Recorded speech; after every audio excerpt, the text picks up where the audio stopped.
Welcome classic rock fans to a kind of a pseudo unboxing. I say pseudo because it was already unboxed and filmed, but I had a look at the footage that I'd done of this and I was appalled at the quality.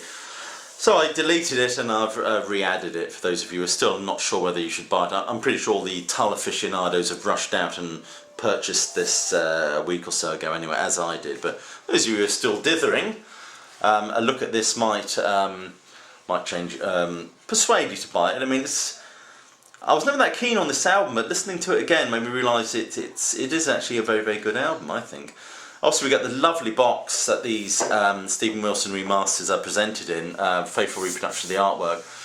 And this, the packaging of it, I must admit, it probably sounds quite vain or shallow of me, but the packaging itself just makes me want to buy it. Whether I'll do the same for Too Old to Rock and Roll on its 40th anniversary release, because I'm not a big fan of that album at all, but they'll probably do loads of stuff with it that'll just means I'll just have to have it. I'm really looking forward to the Songs of the Wood and Heavy Horses issues, the rustic period. So let's open this up, and then of course we get the discs, faithfully reproduced labels from the era, the green chrysalis labels, who obviously were originally Ireland, I think, before they were brought out, if I'm not mistaken. I could be wrong there, please correct me if I'm wrong. And I can't get the discs out. Never mind. There we go. Which again just reproduces the actual artwork itself. I won't take the next discs out. Too much of a chore. Anyway, so we get the booklet. Again, faithful reproduction of the artwork, cover artwork. It does say in there where the actual painting came from, which has been tampered with for the Tull album. We get a great picture of Anderson, of course. I don't think we've not seen it before. And we get obviously all stuff about the most interesting stuff is all the stuff about the recording of the album.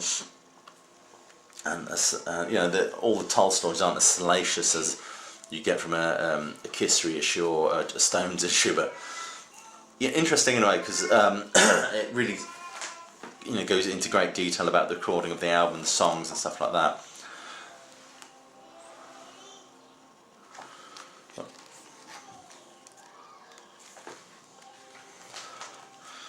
Great person, isn't that David Palmer? It is David Palmer.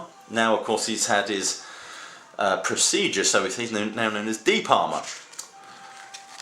Of course, that's where the album was recorded, and Ian Anderson.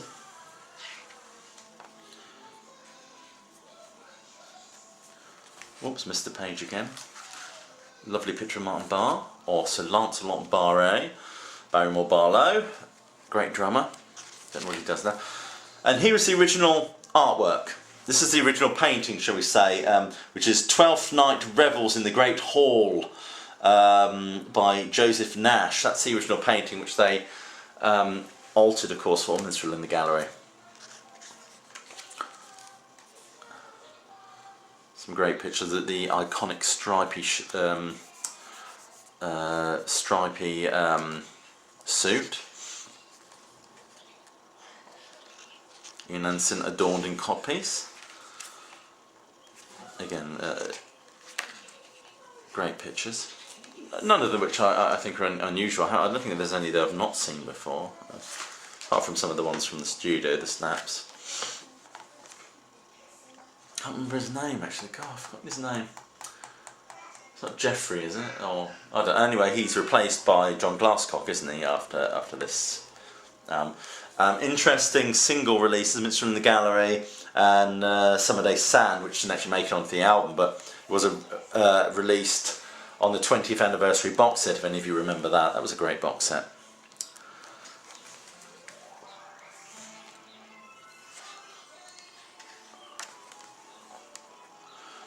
Then we get all the stuff, all the lyrics.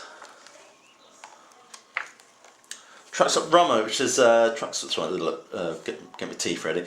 Jethro Tull commissioned Morgan Studios engineer. So this is, you really get in-depth information about the recording and the processes behind the mixing and everything out, and also, which is even doubly interesting, of course, these pictures I've never seen before, I must admit.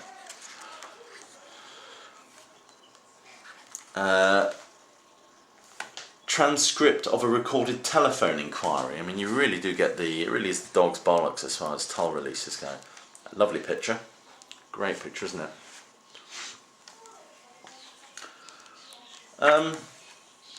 Oops.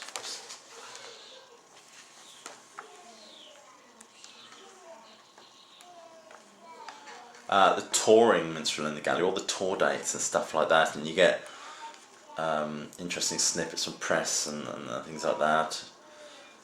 And even people that were involved, you know, on the periphery of the whole project. Stephen Wilson, obviously talking about the recording of Minstrel in the Gallery.